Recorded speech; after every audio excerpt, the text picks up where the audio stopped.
राधे राधे। आप सभी को कैसे हैं आप लोग। हमारे चैनल गौरी गोपाल में आप सभी का स्वागत है। मैं आज आप लोगों के साथ शेयर करने वाली हूँ कि हमें गृहस्थ जीवन में किस तरह से नित्य जो है भगवान की पूजन अर्चन करना चाहिए। क्योंकि हम महिलाओं के जिम्मे जो है सुबह से लेके 12 बजे रात तक के इतने काम रहते हैं कि कभी काम हमारा ख़त्म नहीं होता है, लेकिन फिर भी हम उस काम को निपटाते हुए भी भगवान को पूजन अर्चन बंदन करना और करते हैं। क्योंकि हम सारे कामों को उनकी इतनी कृपा रहती है कि हम सारे कामों को धीरे धीरे निपटा देते हैं। तो मैं आप लोगों के साथ शेयर करती हूँ कि मान लीजिए जैसे सुबह हम जल्दी अगर उठते हैं तो हमारा काम बहुत जल्दी से ख़त्म हो जाता है, और इस तरह से अगर हम देर में उठते हैं तो काम में भी हम पूरा दिन उलझ जाते हैं।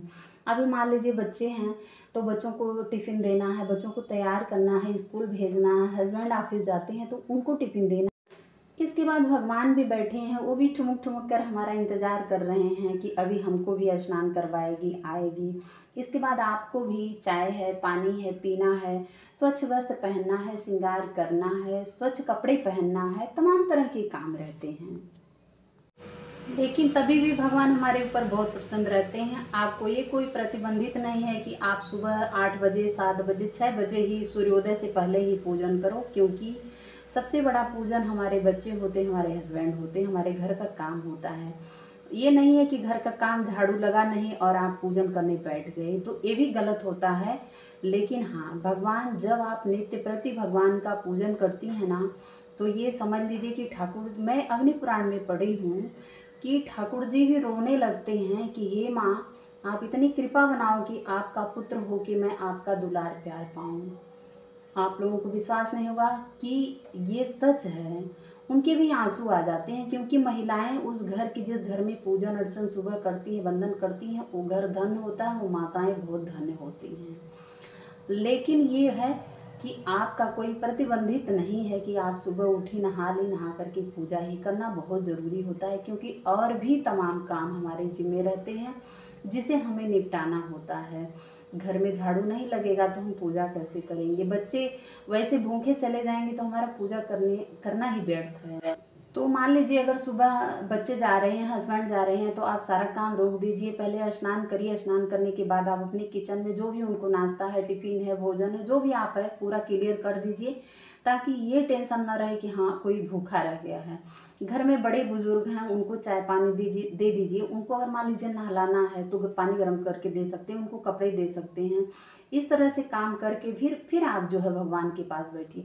भगवान इतना प्रसन्न रहते हैं कि चाहे आप 10 बजे करिए, 12 बजे करिए, 11 बजे करिए, उनके अंदर कोई भी भेदभाव नहीं रहता, क्योंकि वो जानते हैं कि चाहे देर हो तो हो, लेकिन वो हमारी पूजा जरूर करेगी। तो इस चीज़ का ध्यान रखते हुए हम नॉर्मल पूजा, साधारण पूजा किस तरह से करें। मान लीजिए बाई दफ़े कभी अगर हम आराम से हैं तो घंटा, आधा घंटा, पौन घंटा, मैं अपनी बात बताती हूँ कि हमारे हस्बैंड जब जाते हैं तो मैं सुबह उठती हूँ, पहले लेटरिन बाथरूम से अपने फ्रेश होती हूँ, स्नान करती हूँ, फिर किचन में ही पहले खड़ी होती हूँ। अगर वो चले जाते हैं इसके बाद मैं झाड़ू पोछा बर्तन जितना भी रहता है वो और भगवान की पूजा बाद में ही निपटाती हूँ। तो इस तरह से आप जो है अपने घर का नियम बना लीजिए कि मैं किस तरह से, हमें क्या रूटीन करना है और उसमें भगवान का पूजन भी करना है। तो पूजन, भगवान ये नहीं कहते हैं कि आप अपने घर में सारा काम छोड़ करके हमारे पूजन में लगो, लेकिन हमारे साथ लगना है, भगवान के साथ जो है अटैच होना चाहिए। तो स्नान करवाते समय देखिए भगवान को इस तरह से, मैं ये पानी जो है ये पंचामृत के समान में हम लोग पी जाते हैं। एक बार मैं उनको बढ़िया से नहला देती हूँ, जितने चंदन वगैरह रहते हैं, जो भी लगे रहते हैं वो छूट जाते हैं। फिर इसके बाद मैं साफ़ पानी से उनको स्नान कराती हूँ और वो पानी हम लोग पी जाते हैं। अगर मान लीजिए कि आप जैसे कभी देर हो गई, चाहे आप बीमार हो गई, चाहे कोई भी ऐसी बात हो गई कि आज पूजन नहीं कर पाई हैं, आप अपने मानसिक रूप से भगवान का पूजन करी और ये सोची हैं कि हाँ आज भगवान हमारे घर में भूखे नहीं हैं। मान लीजिए कोई अगर कर दिया, आप नहीं कर पाए, अगर आप अपने दिमाग में ये चीज़ रखी है कि आज मैंने बहुत पश्चाताप हो रहा है कि हम भगवान का पूजन नहीं कर पाए, तो ये समझिए आपकी पूजा भगवान स्वीकार करते हैं। जिस तरह से हम भगवान के बस में रहते हैं उसी प्रकार से भगवान भी हमारे बस में हो जाते हैं। ये मान के चलिए, अगर आप भगवान के नित्य पूजा करते हैं, जो भी मनुष्य चाहे स्त्री हो या पुरुष, यकीनन मैं कहती हूँ कि आप अनुमान लगा के देखिएगा कि जिस तरह से हम उनके लिए बेबस रहते हैं कि हम सारा काम जल्दी से निपटाएं कि भगवान अपने घर के मंदिर में पहुँचे, उसी तरह से वो भी हमारे लिए बेचैन रहते हैं, वो भी हमारे लिए परेशान रहते हैं कि हमारे ऊपर कोई आँच नहीं आने पाए, कि हमारा भक्त जो है तकलीफ़ में रहे।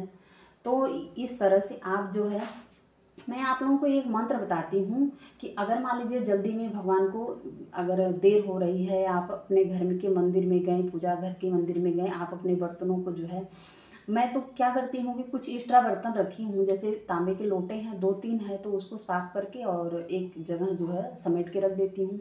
3-4 बर्तन हैं, थाली है, कटोरी है, मतलब उनके सारे बर्तन जो है एक्स्ट्रा 2-2, 3-3 रखी हूँ। तो अगर मान लीजिए जल्दी रहती है, नहीं धुल पाती हूँ, तो हम वो साफ़ बर्तन जो है इस्तेमाल कर लेते हैं। जब मुझे टाइम लगती है तो मैं उनके दूसरे बर्तन जो पूजा के जूठे बर्तन रहते हैं उसको धो लेती हूँ। पहले घर के मंदिर में गई तो कपड़े लेके जितने भी फ़ोटो हैं उनको पोंछ लेती हूँ, जितने विग्रह उनको फर्दे स्नान करवाती हूँ, थोड़ी सा गंगा जल डाल के चाहे गुलाब जल डाल के उनको स्नान करवा के कपड़े पहना करके धूप दीप लगाई, हाथ जोड़ के प्रणाम के एक मंत्र मैं आप लोगों को बताती हूँ कि राम राम रामेति राम रामे मनोरमा सहस्र नामे तातुल्यम राम नाम ब्रारमे। इस मंत्र को अगर आप मतलब एक बार भी बोलते हैं तो ये मंत्र जो है सहस्र नाम जैसे पूजा करने के बराबर हो जाता है। मैंने इस मंत्र को रामायण में पढ़ा है कि माता सीता एक दिन उलझी हुई थी और किसी कारणवश जो है पूरा पूजन नहीं कर पाई, तो वो इस मंत्र को जो है, मैं आपको इसका डिटेल्स बाद में देती हूँ, मैं आपको पहले आप लोगों को यही बता देती हूँ क्योंकि वीडियो बहुत बड़ी हो जाएगी। तो वो इस मंत्र का उच्चारण करें कि राम राम रामेति राम रामे मनोरमा सहस्र नामे तातुल्यम राम नाम ब्रारमे। तो इस मंत्र को अगर आप एक बार 2 बार कर लेते हैं तो आपका पूरा पूजन जो है वो बराबर हो जाता है। पूजन में जितनी भी कमियां रहती है आप शॉर्ट में कर रहे हैं, अगर आप इस मंत्र को उच्चारण करते हैं तो पूरा आपका पूजन बराबर हो जाता है। तो चलिए आरती कर लेते हैं।